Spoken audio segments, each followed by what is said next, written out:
Hey everyone, welcome back to another video. Just a quick review today. We're going to be taking a look at this, which is the NECA Alien vs Predator Arcade Mad Predator. So, as I told you guys in a previous video, I have been able to get hold of all three members of this Alien vs Predator Arcade Predator group. As you can see, they're all available on the back. You have the Hunter Predator, which we've already reviewed. We have this one, the Mad, and the... I'm sorry, what is that one called? Oh, no, I beg your pardon. So that's the Hunter, that's the Warrior, that's the Mad. And then you've got all of the aliens on here. You have the Arachnoid, the Chrysalisk, and the Razor Claw. And then you have this awesome Dutch and whoever she is 2-pack. So, yeah, hope to get all of these figures because I don't know what it is about NECA video game characters, but I just really love them. So on the box, you got the nice publicity image of the figure. You got that classic Alien vs Predator arcade logo from the 80s, I believe this was. On the side, you've got some artwork here and also the Predator that you've got. On the other side, you've got this nice publicity image of the figure. On the back, like I say, all the figures to collect in the wave. A bit of a description down here if you guys want to read that. And a nice publicity image of the figure with this very kind of pixely 8-bit background, which is really cool. It really goes with the nice way NECA have painted this, which I'll get onto in just a moment. So, without any further ado, let's get this guy out the box. I see trees of green, red roses too. I see Yaoja in blue, and I think it's pretty cool. And I think to myself, why is the quality control so bad? So here we are, guys. We have the Mad Predator, or as I like to call him, the Ice Cold Predator, because this color scheme is absolutely awesome. Like, when I look at it, I get vibes of maybe an ice planet predator, because I think, like, there's different types, isn't there, for different environments. Like, you've got the magma predator who lives on a very volcanic, very hot kind of planet. So you could picture this guy, like, really just being in this Arctic cold ice planet. I think that'd be really cool. You know, if Hollywood actually had some creativity, we might start getting things like this in film, but sadly they don't. So, yeah, instead we get things like The Predator and Prey, but we don't talk about those, not on this channel. So this guy is basically just exactly the same as the previous one that we've taken a look at, the Warrior Predator, except this is the unmasked version of the Jungle Hunter. So you know how it is with NECA, there's a lot of part reuse, and I'm okay with that most of the time, because actually it's amazing what a lick of paint will do and how it can just create the illusion of an entirely new figure. But I really like this guy, I have to say. When I took him out of the packaging, I was always a bit nervous that maybe, you know, the demon of quality control might conquer this one. And unfortunately, this happens what always happens. The cable that is supposed to go here always comes off. I mean, that's pretty much standard at this point, but I'm actually okay with that because it means that there's more flexibility with the arm and you can get him into some more cooler poses. So like I say, I'm not really too upset about that, but this guy looks great. So for his accessories, he comes with what most Jungle Hunters do, and that is... Let me just adjust the lighting a moment. That's better. So he comes with what most Jungle Hunters do, and that is the backpack, and as you can see, it carries on that kind of video game, if it will focus, that kind of video game sort of style here, with the different brushing and the way they've done on the armor, which is really cool. You can see on the cannon. This is articulated. You can rotate it at the top and also fold it forward, which is cool. Mine isn't too loose, so I'm very happy with that. I've heard some nightmare stories where they are ridiculously loose. And to attach this to your Predator, which we'll do later, you basically just slot these little bits into there. But I won't do that before we've taken a look at the articulation, because it does hinder it massively.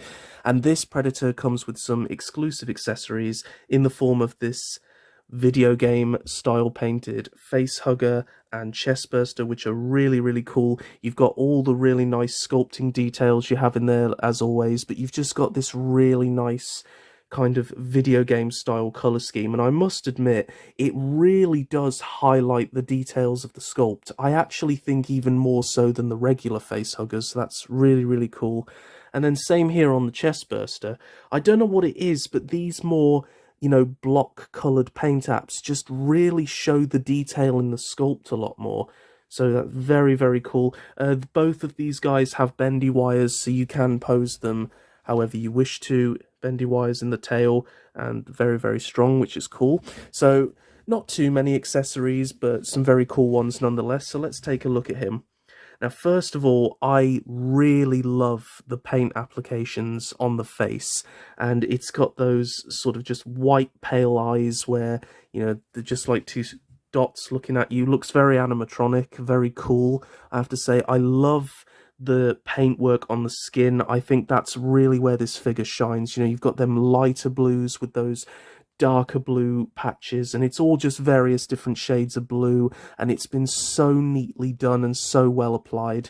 The net isn't visible on this one. You can see the netting, but there's no paint on it. I'm actually okay with that because I think that would spoil the amazing blue that we've got here, especially on the face. Very nice. Everything painted really neatly. Dreadlocks nice and rubbery. Very good range of motion on this Predator. Unlike the Jungle Hunter, you only get the little spine necklace instead of all the skulls, which I actually kind of like because I'm not going to lie, they do get quite annoying, all of those things in your face, so this is good. The computer gadget does work on this one, but I can't seem to open it any further than that, so I'm not going to. The blades actually do work on this one, which is really nice. Unlike the Warrior and also the Hunter Predator, both of those don't work, but these blades do, so it's a bit kind of like off and on. You just kind of have to be lucky, I suppose. But aside from that, no other problems. The articulation's very smooth. I haven't got any loose joints or any overly stiff joints. Everything's in really good working order. So I'll just go over the articulation very quickly. So head is on a ball peg joint, so you've got good side to side, forward and up. The arms you can bring out to 90 degrees as long as you're a bit careful. And like I say, now that I don't have this cable here, I've got much more freedom of motion with both of these arms. You've got a really nice 360 bicep swivel there. You've got a nice double bend at the elbow, and the gauntlet rotation, and also the hands forward, back, and also rotate. Like I say, the blades do extend if you actually get one that works, so, you know. On this side, though, just be careful when you're moving the arm, because if you move it too much, you run the risk of popping that out. Like I say, that computer is supposed to lift out all the way, but mine doesn't. And same here, 360 on that side as well. You have a very nice ab crunch joint, which is very good, which you can go forward and back and also rotate, and side to side as well. You also have this ball joint at the waist, so you can do a full rotation, also slightly forward and side to side if you just want to make those adjustments. Both of the legs do swivel, which is nice, and they can come out to about 45 degrees, which shouldn't be too much because these are attached here and they're very rubbery, so you shouldn't get much hindrance there. They do come forward a bit, but they are hindered by this kind of I'm not even sure what to call it. It's like a nappy, but you know, it's what the Jungle Hunter body has, so you haven't quite got as much range as the City Hunter body, but I'm okay with that personally. And then you have this really nice double joint bend at the knee, which is very, very cool. Works very well. And then lastly, the feet are on ball joints, so you can do full rotation, forward, back, and side to side. You can adjust this guy's pose really, really well. So articulation is very great on this figure, and like I say, I've had no issues with it at all. So let's get his plasma caster on. Like I say, might be a good idea just to brush the dreads off to one side, line them up. Doing this on camera is very awkward. And yeah, it's very awkward. Oftentimes, to be honest, I kind of just let it sit there. It never really pegs all the way in.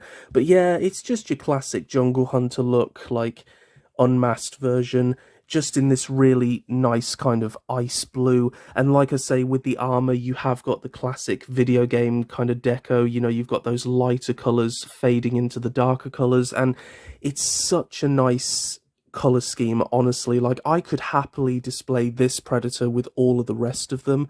You know, I understand it's meant to be very video gamey, but I actually think it passes as, well, just a regular real one, to be honest. I'd say the only thing that makes him look somewhat cartoony is his eyes, but I just think that's so cool. I really, really like that. So, no interchangeable hands, so if you want to hold his accessories, you can kind of fit them in the hands, I suppose, like this.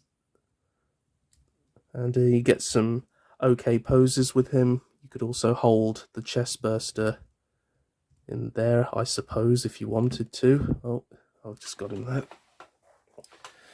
So yeah, this is really all you get with this Predator, and obviously it's not really the same as the other two who do come with all these guns and weapons. This Predator seems to be more like go in with his bare hands, but I actually really kind of like that. I think that's really cool, and I must say I am very impressed with the paint apps. I think it's really the paint apps that sell this figure, no doubt, and if you haven't got this Predator, I would highly recommend that you get him. Like I say, I can't wait to have all three of them on display. In fact, I think in my next review, which is going to be the final one of these arcade Predators, which will be the Hunter Predator, I will show all three of them back to back. So keep an eye out for that review, guys. That'll definitely be coming soon. But I hope you have enjoyed this review, guys. This is just a quick one. I thought I'd take a look at this guy because I've been putting it off for quite a while, and I do really love him. I'd actually say this guy is in my top 10 Predators. It's just amazing what some paint will do, you know, and just the difference it can make. I absolutely love this, and if you guys haven't added this to your collection, if you can find it for a reasonable price, like I got it for its release price at £35, if you can find this for a good price, oh god, I'm sorry guys, I'm tripping over my own words today. If you can find this for a good price, I would say definitely get it. You guys won't regret it. So I hope you guys have enjoyed the review. I hope you're all safe and happy wherever you are. Let me know down in the comments below what you think of this Predator. Are you planning on getting him? What do you think of the colour scheme? I personally think it's awesome. So stay safe, guys, and I'll catch you all in the next one. Bye-bye.